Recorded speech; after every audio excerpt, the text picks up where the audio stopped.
Rabbil alamin. Ve salatu ve selamu ala Resulih Muhammed ve ala alihi ve ashabihi ecmaîn. İndi kardeşlerim, elbette biliriz. Allah Subhanahu ve Teala bu dünyanı, bu bütün alemni yaratışı, hem bütünüsünü elbette o bizim için yarattı. Özü bizge, bu dünyada jaylı, baxtda, tanışıkta yaşarga bulsun için. Şunun için o kanunlar da bizge indirdi. Biznin için. Çünkü elbette biliriz Allah Subhanahu ve Teala'nın isimlerinin birisi El-Vadud. El-Vadud o yarata tırgan. Lakin kızık muhib degen söz de yarata tırgan. Nerede de ayırma? Ayırma şunda. El-Vadud degen isim o seni yarata, hem sen onu yaratır için sana sebepler kıla. Nimet bire, türlü yollar ko'rsata, hem elbette şu yollar turunda, nimetler turunda uylagan sayın Allah Subhanahu ve Teala karata muhabbet arta bara. Fakat biz onun turunda uylamayız gına. Gel onun turunda aytayım kardeşlerim. İrte bilen turganda gözlerimizni açtık. Ayaklarga bastık. Mında keldik. Mında oturup tılnap oturabız. Akay bir kişi otura almay. Türlü ağırlar sebeple. Mına bu her bir nimet turunda biz gün sayın uylarga tiyişbiz. Çünkü mına şunday uy fikir arkalı Allah Subhanahu ve Teala karata muhabbet arta. Muhabbet artkan sayın dinin tuturga jеңелрәк hem bu turmuşta da bu turmuştun yolunda uzırga kardeşlerim jеңелрәк. Çünkü yürek derecesinde kişi anlıyor. Nerse bu dünyada en muhimrek. Muhimrek elbette biz biliriz nerse. Fatiha suresini okuyuz. Elhamdülillahi Rabbil alamin. Errahmanirrahim. Maliki yevmiddin. İyyâke na'budu ve iyyâke nestaîn. Seninle ibadet kılabız, hem seninle nasırıyız. Maktaudan son, izgilikni algandan son biz nersedir Allah'dan sorarga çiğizbiz. En muhim nerse. Nerse bu dünyada. Tek vaqtda işleşkenlik anı turunda. İhdina sıratal mustaqim. Bizni to'g'ri yo'lga ko'ndir. To'g'ri yo'l, Allohga qarata muhabbat. Dinni anglov kardeşler bu zo'r bir ne'mat. Ama Allohga loyiqli bo'lsak, turmushimiz jеңilroq bo'ladi o'zimizga da, bolalarimizga da. Hamma shul. Mana bu dunyoda bizni eng qattiq yarata turgan kim? Aniyatlar shulay bit. Lakin aniyatin muhabbati tin Allohning muhabbati bilan solishtirib bo'lmaydi. Aniyatin muhabbati bizga qarata Allah'ın muhabbetine şaştırganda aniyetin muhabbeti ko'rinmaydi. Mana bu Allah aniyetin muhabbetin tuban sütü tugul yok. Aniyeti bir katı yarata. Dereceler zor. Lakin bu Allah'ın bizga qarata muhabbetin ko'rsatuv. Biz onu anlayıp da almayız. Ni derecede Allah Teala bizni yarata. Hem de şu zat bizga aytadi. Bakara suresinde Euzu billahi mineşşeytanirracim. وَلَنَبْلُوَنَّكُمْ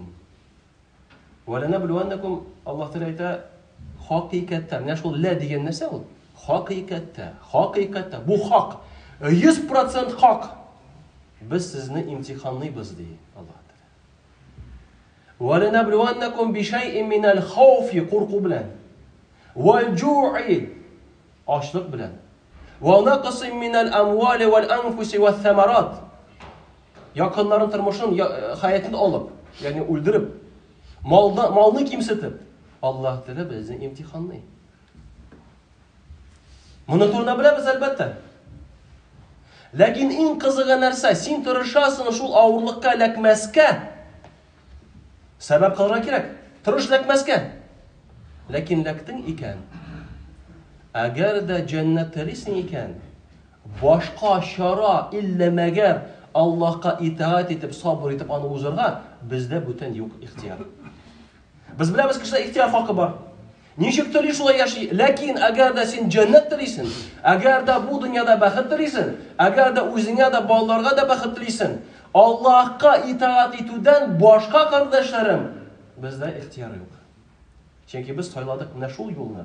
İhtiyar var idi. Ben sayladım, siz de sayladınız. Bütün biz sayladık yol cennetke. Demek Allah'a itaat. Ağırlık geldiyken o kita. فَاِنَّ مَعَ الْعُسْرِ يُسْرًا Ağırlıktan sonra jеңillik gelir. Bu kaide. Biz dilemesek de kardeşlerim. Biz dilesek mesela gün sayın ağırlık. Теләсәк. Әгәр дә без авырлыкның савабын белсәк, без гел аны теләр идек. Ләкин әгәр дә теләсәң дә, булмый синдә гел авырлык тормышында. Чөнки бу кагыйдә авырлыктан соң 100% җиңеллек киләчәк. Телисен син, теләмисенме? Барбый киләчәк. Һәм галимнар әйтү буенча, менә бу аятка карап, фа инна ма'ал усри юсра. Җиңеллекне авырлык белән чагыштырганда, җиңеллек күбрәк була. Җиңеллек күбрәк килә, чагыштырсак. Менә бу Аллаһ мәрхәмәтлеге. Бу нәрсәләрне беләбез. Ләкин мин сезгә бер нәрсә әйтәм, кызык нәрсә. Мәсәлән, берәрегезгә авырлык килде. Анарга имтихан әлбәттә. Ләкин аңа авырлык килү безгә дә имтихан. Бер яктан Аллаһ Тәгалә безне имтиханны.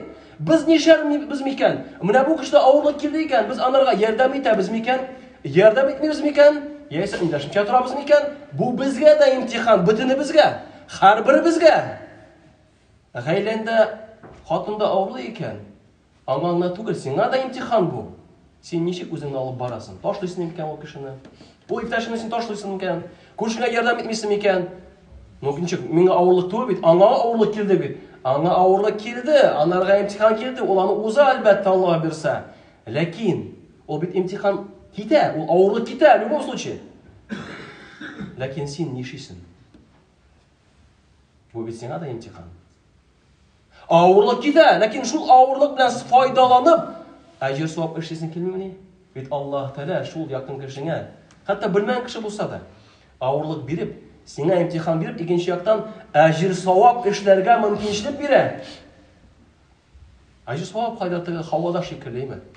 Һавада түгел, кардәшләрем. Менә күп кеше инде бүгенге көндә такси аркылы узды инде, таксида эшләп.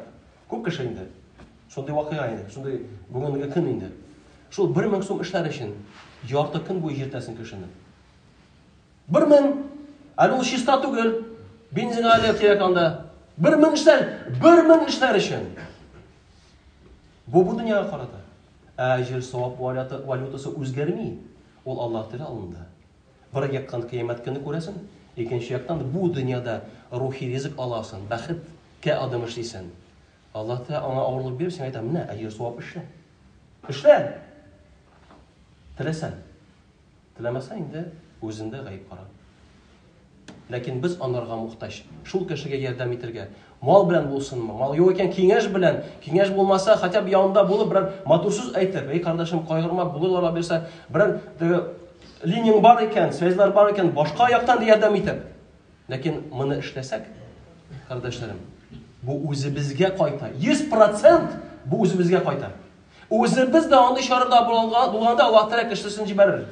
Бу безнең кулда түгел. Авырлык килеп, яны шишәм дигән сүз түгел, юк. Авырлык килде, ул авырлыкны сиңа Аллаһ Тәгалә укшлай шишә. Аллаһ Тәгалә шишә. Кешесен дә бирә. Вакытын да бирә. Сәбәбен дә бирә. Ул Аллаһ Тәгалә. Шуңа карата, кардәшләр, онытмыйк. Әгәр дә берәр кешегә авырлык килде икән, ул имтихан анарга гына түгел. Безгә дә бер яктан, икенче яктан безгә әҗер савап эшләргә мөмкинчелек. Әнең булсынмы, әтең булсынмы, күршең булсынмы, хатының булсынмы, балаң булсынмы. Хәтта актыкта искә төшәм бер вакыйганы. Пәйгамбер Мөхәммәд саллаллаһу алейһи ва сәллям бер очрашуга барадыр сахабалар белән. Соңга калды. Һәр нәрсә сорау бирә, я Расулуллаһ, нишләп соңга калдың дигәч, сезгә барганда ди, юлда бер безнең кичкенә братны ишаттым ди. Бу сабый балны әйтә инде бу. Кичкенә братны ишаттым да, аның чыпчыгы үргән икән ди. Шуңа күрә аны белән бергә күмдек. Бергә аны белән утырып тордым.